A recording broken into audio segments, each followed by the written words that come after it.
call them? What's the one word that describes all of that? What are they called? Values. Values are things that are important to us. And I said to you on the very first day that there are values up here. In other words, that have to do with our life. Macro. In math or in statistics and in social science, they call them macro. And then there is things that are at the intermediate level, like maybe a year, 5 years. And there are things at the short, immediate term, like on a daily basis. So can you wake up one day and say, what's important to me today? You're not going to call them values, because that's a big word. But you say, what's important that I need to do today? I woke up this morning, I knew that I had a meeting with one brother that I haven't seen for years. We're going to have breakfast together. And then after that, I was going to come here, give a little talk, and then give this class, go home, and I'm done for the day. I knew all of this from the beginning. But if I wanted to get something done 5 years from now, that's different, right? That's macro. So let me pause for a moment and pick your brain a little bit about this one topic. You need to be quiet, Amo, otherwise I'm going to ask you to leave. Thank you. Goal setting. Have you ever heard people say, oh, goal setting? What does that mean? What's goal setting? Yeah. Yeah. When do people do goal setting most of the time? Yeah.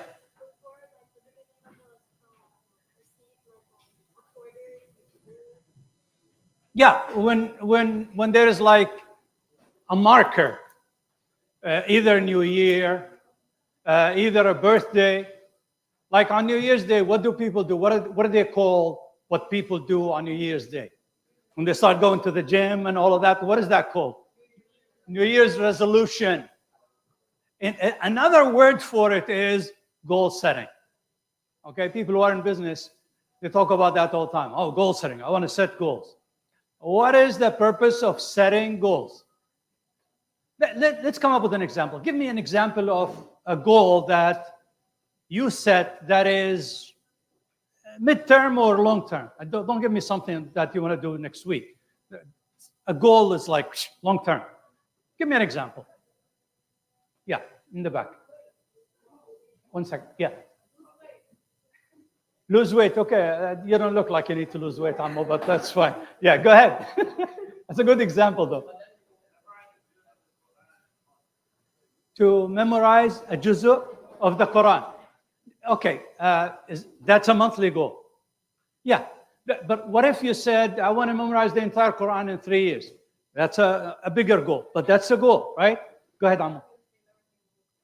Memorizing the whole Quran. You see, things like that. I want to lose 50 pounds. I want to build muscles. These are all goals. What is the purpose of setting goals? Because let me tell you something. There is nothing that people fail at more than goal setting. But people still do it. So what is the benefit that people are missing? The reason they're failing is because they don't understand what goal setting is. So today I'm going to teach you to look at goal setting in a totally new light, like you've never thought about it before. But before I give you the answer, I want to ask you a question, see what you think about it. What is the purpose of goal setting? If there was a flip chart here, I would write the goal here, and I would say to you, you're here, and you're looking at the goal up here, and you're here. So what benefit do you draw from having this goal up there, staring at you day and night, many times making you miserable because you're not there yet, but it's okay, let's leave it there, right? What's the purpose? Yeah. To live your life in order to obtain the goal. Okay, you're very close, but I need a little more nuance here. Just a little bit more nuance. Can anybody else elaborate on that? The purpose of setting a goal is what? Yeah.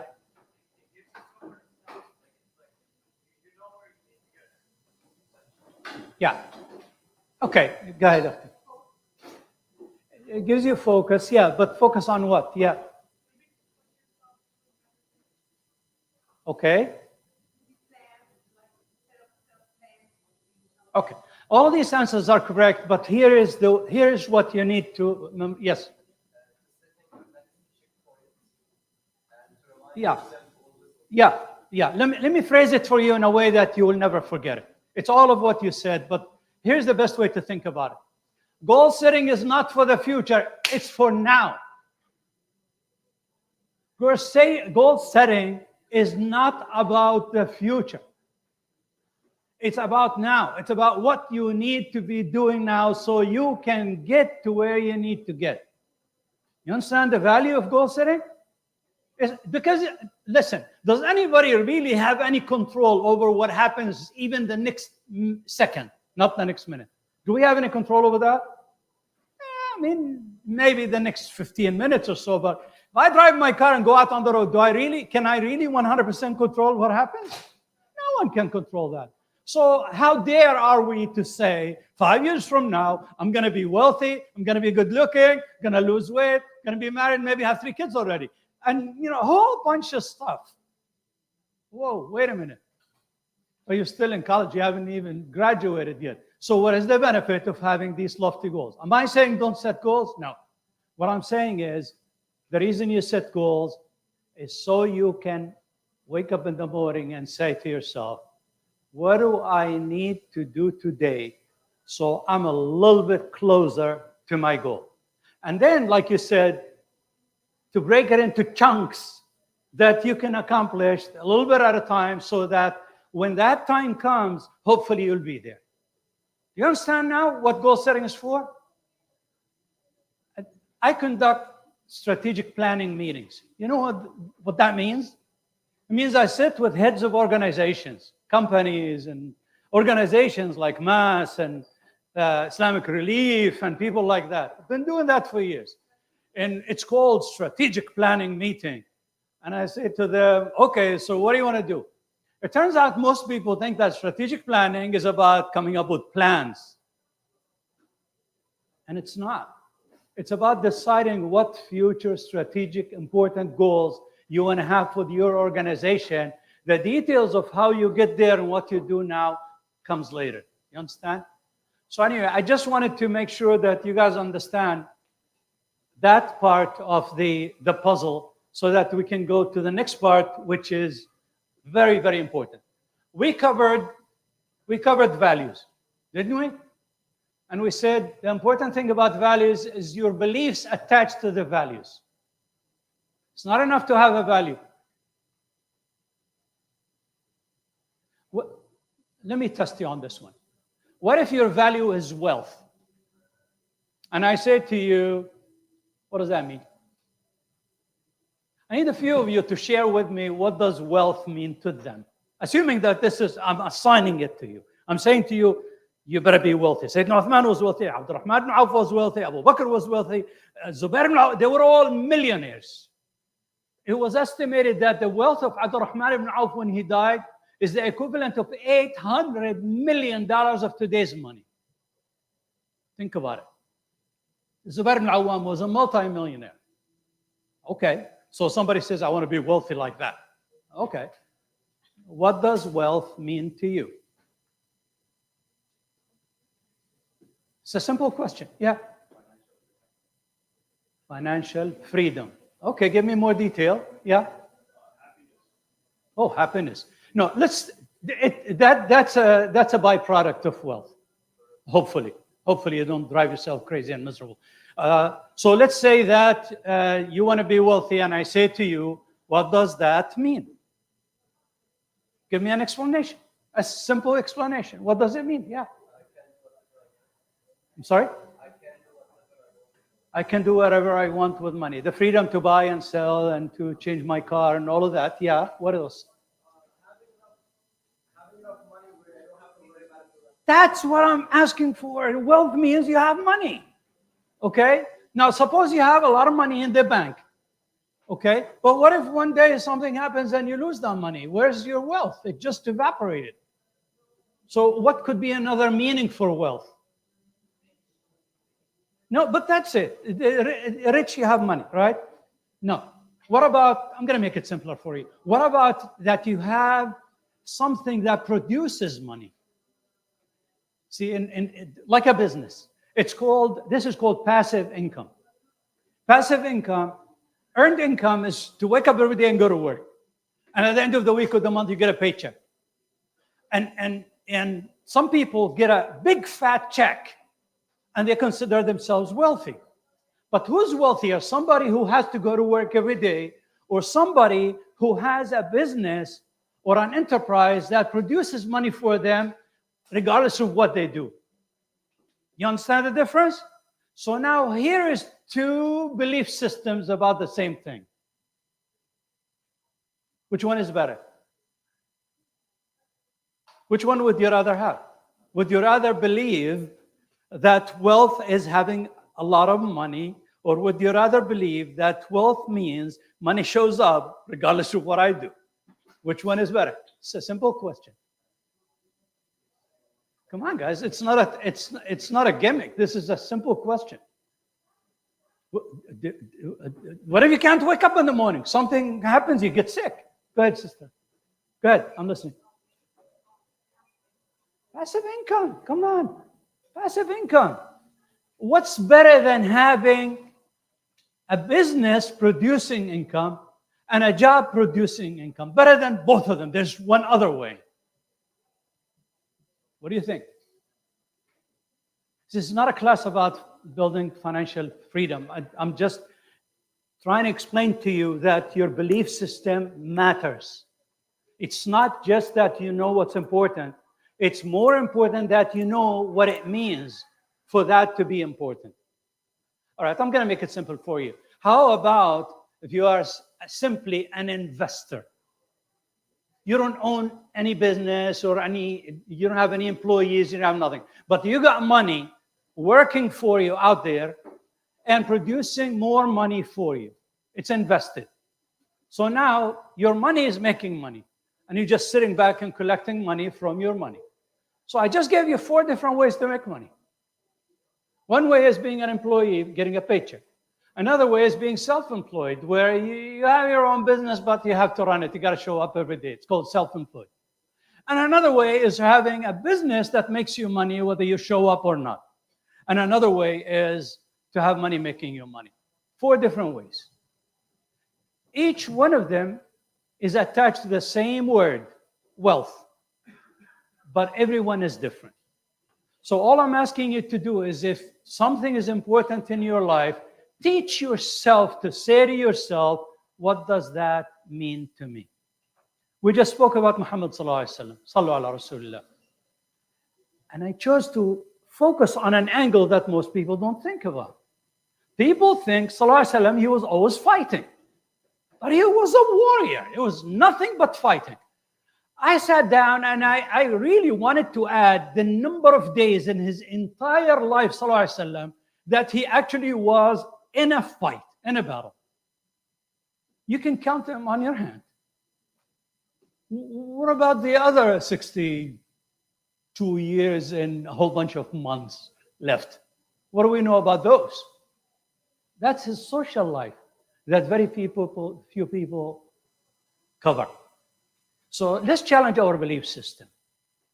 And let's see if we can upgrade it so that we can do better. Fair enough? Okay. So then we said that once we know what they are and we make sure that our belief system is correct, then we need to prioritize them, because if there's too many important things in our life, then what is important? If everything is important, then nothing's important, right? Because they crowd each other out. You can't have everything important. You know what this is like? If you really, really want to know what this is like, it's like somebody who never throws out anything. What are they called? There's a word for those people. What are they called? Hoarders. There's actually a show about them. I used to see it on TV. I don't see it anymore. They take you into their home and they show you how miserable they are. And it's an obsession. It's a disease.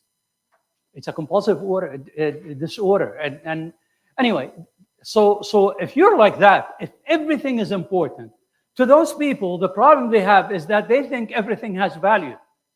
And what they do is, even if it's just an empty brown bag, that they just got some food delivered. Instead of taking that brown bag, put it in the garbage, they fold it. Oh, what if one day I need a bag? Okay, but there's like 900 other ones in the closet. What if I need 901? They always have an explanation. So anyway, you need to prioritize, because if everything is important, then nothing is important. Once you prioritize them, what's the next step? There's a cheat sheet back there. What you need to focus. What does focus mean?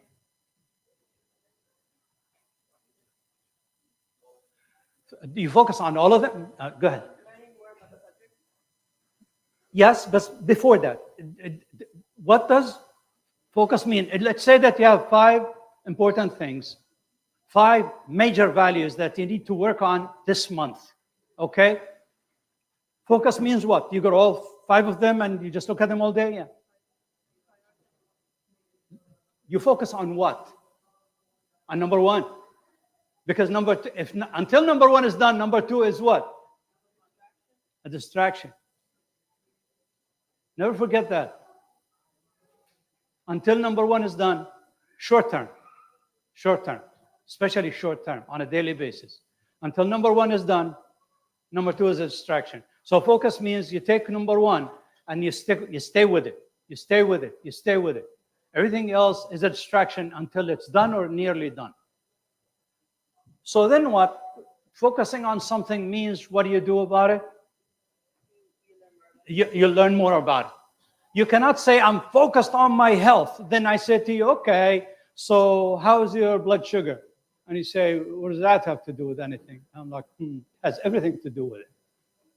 Okay? I'm telling you, folks, I'm almost 69. And back in 2006, I reached a weight that I was very uncomfortable with. And I started learning about weight and obesity and things like that. And I discovered back then that a lot of it has to do with sugar. Has to do with just sugar in our food. That our food is spiked with sugar.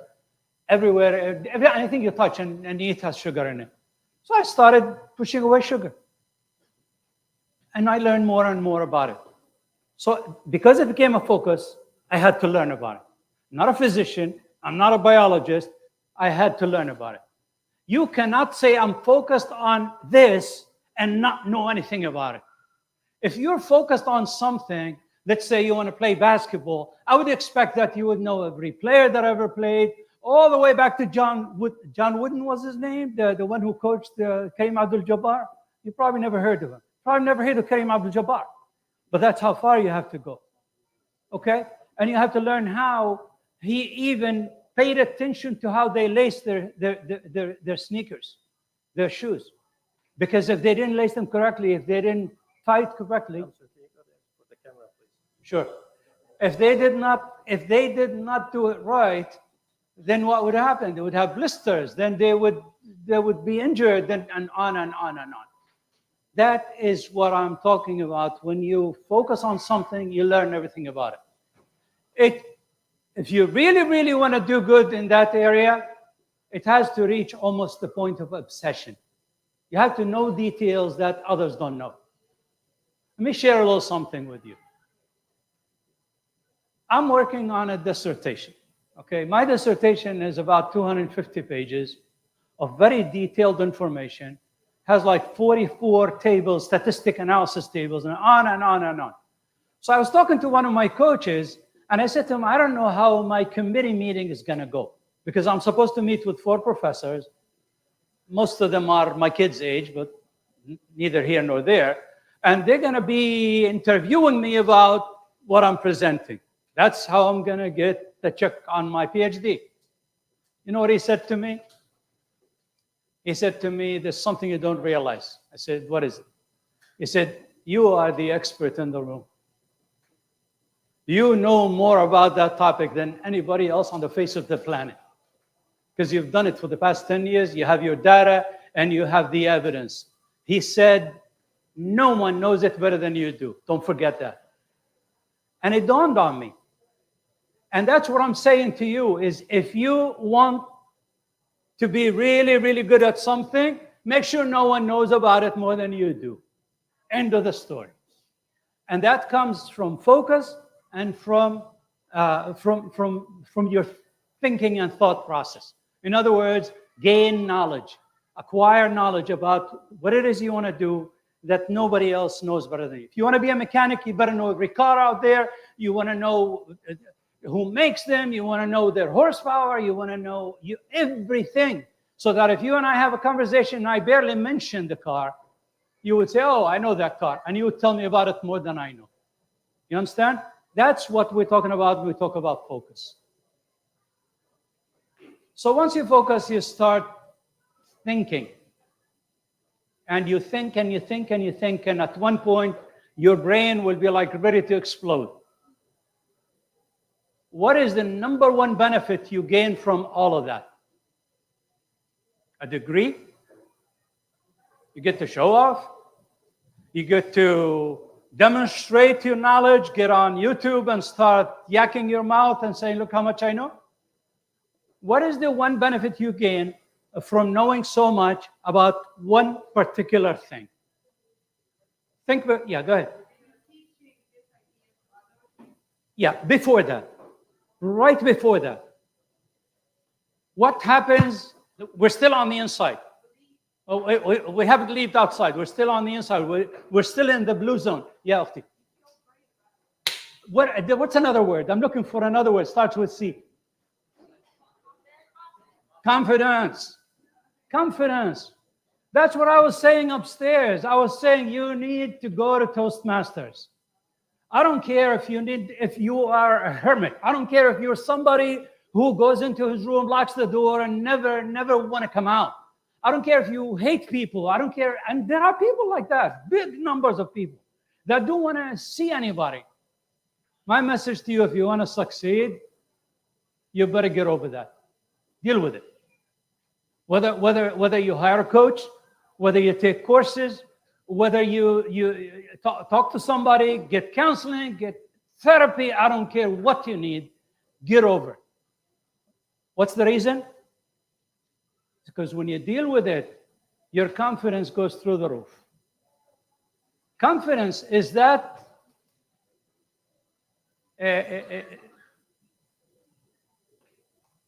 what is one word that describes confidence? Along with happiness, misery, euphoria, ecstasy, all of these words, what are they all together? Under what label? Feelings. They are feelings. Okay? So pause with me for a second. We went from here, all of a sudden we're here. What had just happened? So what if I look here and I see that you're miserable? What's going on? I said it to you 2 classes ago. If something's going wrong here, where do we look? Because this causes what? This. You see what I'm saying? If you have no confidence, it's because you are empty up here. بالعربي بنقول كل بئر ينضح بما فيه. Every well pumps out from whatever is inside of it. If there's nothing inside, nothing comes out. It's that simple. The two of you guys, you're having a conversation. You either share it with us or stop, please. Is that okay? Thank you. I don't like to embarrass anybody, but if you're talking in my class, it doesn't bother me. But the people next to you are probably bothered by that. So let's not do that. All right, let's pause for a moment.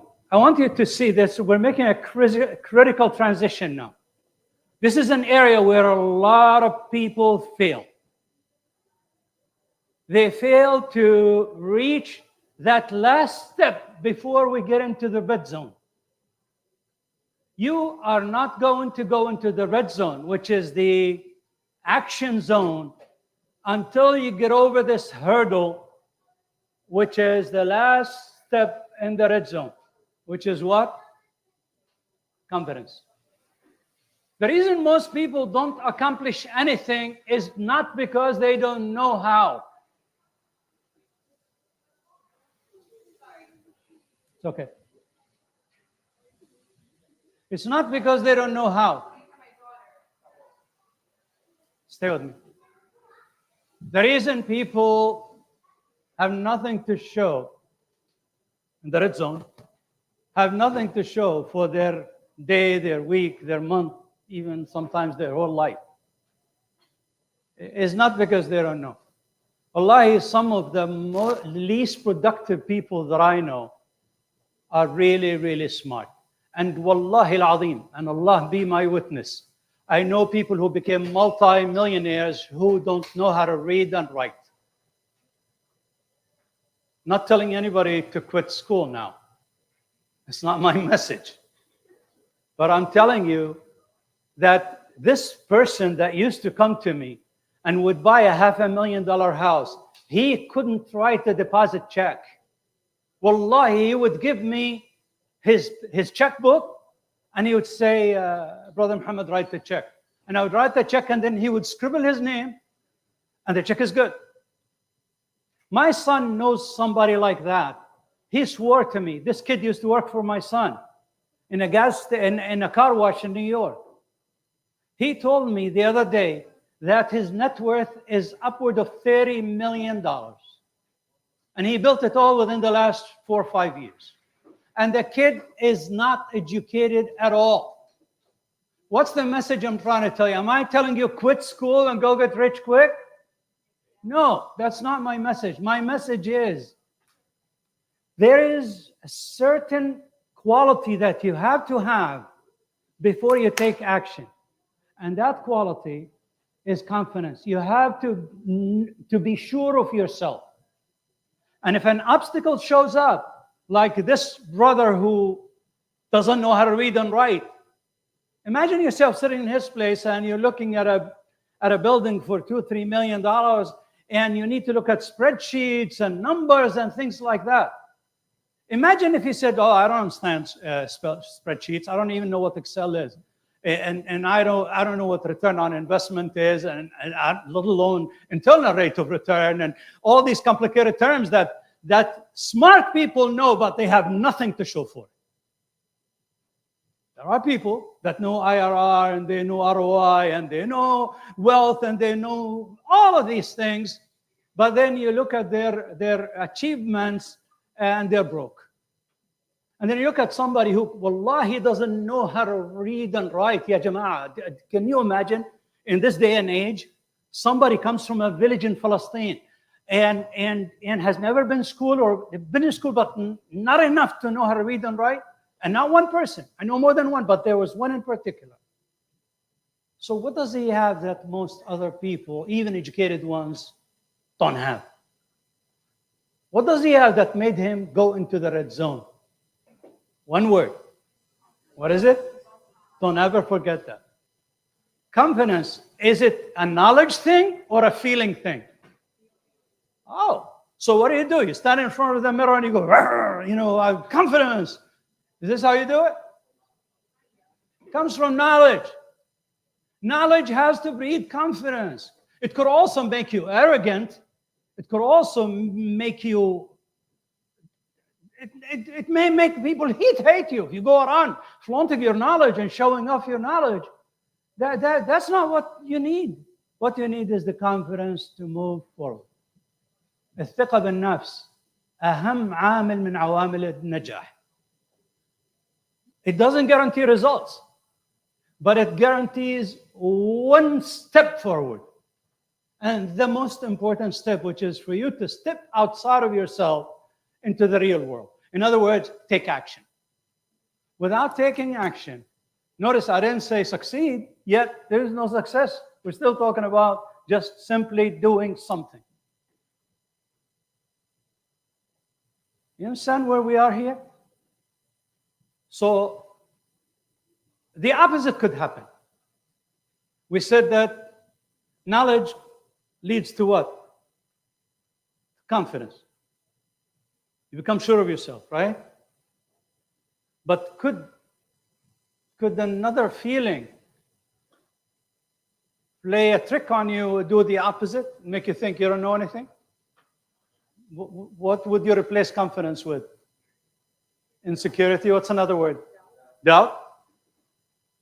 See, that's when the shaitan comes to you and makes you go like, oh, I don't know if I should do this.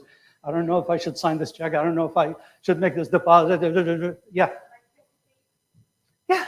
Hesitate, doubt. There's a million words that describes the same darn thing, okay, which stops you in your tracks, okay? And to somebody, they call it doubt. Somebody, they call it hesitation. They call it insecurity. I don't care what you call it, but the end result is the same. It plays tricks on your head and makes you think that you don't know enough. So let's go back to the drawing board and start focusing again. And so now you wind up living this loop in your life and you never, ever step outside yourself to accomplish anything worthwhile. You see what happens here? This is what happens to a lot of people, is that they get stuck in that zone of, I know, I don't know. Yeah, I'm going to do it. No, I don't. Why don't you do it? Because I'm not sure I'm going to succeed. Whoever guaranteed success? There's no guarantee. The only thing that you're guaranteed, that Allah Azza wa Jal gave you the ability to do, is to simply take action. Do something. All right, so we get feelings. Now, if you had notes and you were writing, right next to the word feeling, you would be writing what? Confidence.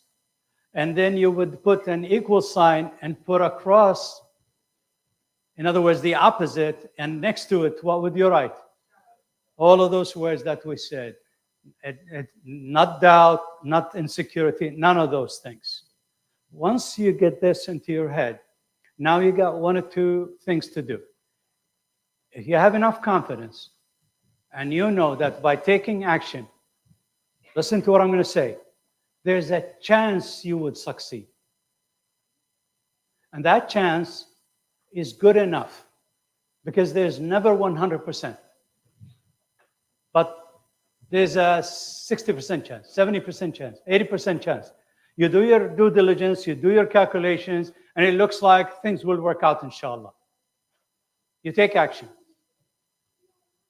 What happens when you take action? What happens? Results. I want to show you what happens when you take action.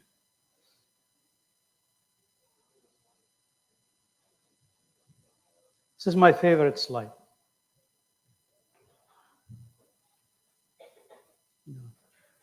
Not this one.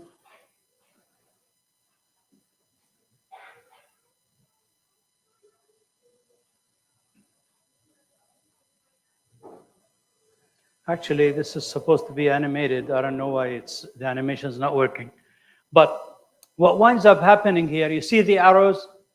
I wanted to show you the arrows. The results, no matter what they are, do they have to be good? I just said, no matter what they are, whether they're good or bad. The results are the only thing that can infect everything before it. Look at the schematic. There's one arrow going where? Your values. It's going to make you examine your values. Is this important enough for me to try? Let's say that you failed. Is it a fair question to say, I just failed? I just lost $20,000 in this venture, whatever it is that I wanted to do. Is it really worth it to keep trying? So this result just made you examine what? Your values. Okay, I'll share with you a real story, because a lot of people here want to hear real stories. In 1999, sometime around September, October, I became the top salesman in New Jersey. That year, I was selling real estate. I sold like over 110 houses. I was having 2 closings every week. That high. And I sat down and I thought about the price that I had just paid to get to that point. And then I asked myself, is it worth it? To be fighting to be number one. All of the effort that I put. Is it really a value? Is being number one a value that I want to continue to fight for? That was the question. So I didn't answer myself until I met somebody who was on track. Listen to me. Wallahi, true story. He was on track to be number one in America, in the whole country. And all of a sudden, he dropped out of the charts and his numbers are not there. So I ran into him in a convention and I said, I think Craig was his name. We don't see you anymore. You were almost there. You almost became number one, the whole country. And he said, I discovered it wasn't worth it. He quit the race. He still stayed in the game, but he's no longer fighting to be the number one. The price wasn't worth it. You see what I'm saying? So here the result, even though it's a success story, in my case and in his case, we were both succeeding at the highest level. But that success, which is the R and result down there, made us do what? Examine our values. The question became, is it worth it? And the answer in both cases, my case and his case, was nope. So I quit the race. That's it. I reached there. Do I want to start climbing a new ladder now? The national ladder? Because if I'm number one New Jersey, what's next? National. Yeah, you have to start going national. Or East Coast or something like that. Was it worth it? The answer to me was, nope. I have 4 kids. They were growing up. I don't want to miss out on their birthdays, their tooth extractions. You know, I mean, the tooth fairy has to show up. I wasn't there to do it. Who's going to do it? My wife's too busy. She doesn't know what a tooth fairy is. Bottom line is, having results is the only thing that will make you examine everything. Is that good or bad? If you say it's good, explain to me why. Why is it good? Huh? It's an assessment. That's the word I'm looking for. You see, a jumbo jet traveling from here to, let's say, Los Angeles is off track probably 99% of the time. It's off course. But it corrects its path several times per minute. Cruise control. They have a cruise system. They're going this way, and the cruise says, no, this way. No, this way, that way. So they keep going this way, but at the end, they wind up in Los Angeles. If they don't have that cruise system, how are they going to get there? So it's all about assessment. So the benefit from taking action that you don't get from anything else, listen to me, you don't get from being happy. You don't get from being knowledgeable. Knowledge won't give you that. You don't get from extreme focus. You don't get from any of the steps prior. The one thing that's going to make you and force you to reassess everything and to recalculate and calibrate and do all of that is taking action and getting results. And notice, did I say they have to be positive results? Do they have to be? I mean, if all we can accept is positive results, how many people would be succeeding out there? The world would, most success is preceded by colossal failure. Read the stories of some of the great ones and you'll see what I'm talking about. So here, let me conclude. I hope you take action. But for you to take action, what needs to happen? You have to have what? And confidence comes from where? From knowledge. And knowledge comes from where? Focus comes from where? And prioritizing comes from where? You understand the track here? You have to be able to memorize this forward and backward. The day you do that, and you'll be able to come up here and grab a marker and just do all of them and say, I want to go from here to here to here. And I say, if you're stuck here, what do you do? I go to this one. If you're stuck there, I go to this one. What if the answer is not there? I go to this one. The day you know how to do this back and forth, that's the day you're on the right track. Now you know what you're doing.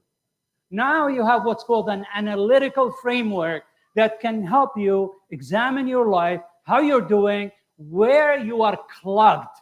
Believe me, it's like a sewer system that's clogged. Excuse the analogy. My son-in-law yesterday had his basement flooded. He hired guys to come in, and what did they do? They put a camera in the drain system to see where it's clogged. And then they snake it. Once they open the clog, all of a sudden the water rushes out. Problem solved. You need to have a rotor go into your head, work all the way out of you, and unclog your system. Make you stop stinking thinking that's making you stuck where you are. You need at some point to get to the point of getting results. Once you get results, you're going to examine your values and see if they are even value or if you made a mistake. It's going to make you examine what? Your priorities. This thing is important, but maybe it shouldn't be number one. Maybe something else should be number one. It's going to make you examine your thoughts, your focus, and your thoughts.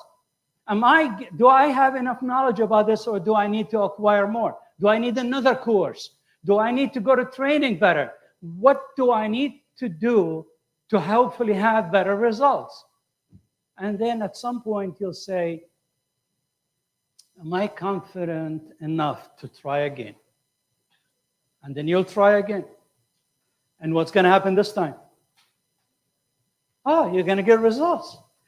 And what if you tried this cycle a few times? Like once, and again, and again, and again. What comes on the other end of trying again and again and again? There's a cheat sheet there. What happens? It becomes a habit. When it becomes a habit, you're on autopilot. You no longer have to work hard because it's a habit. I'll give you one last example about the value of habit. Do you know what's the difference between a white belt and a black belt? What do you think?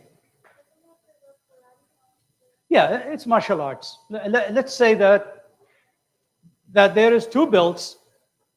One is white belt and one is a black belt.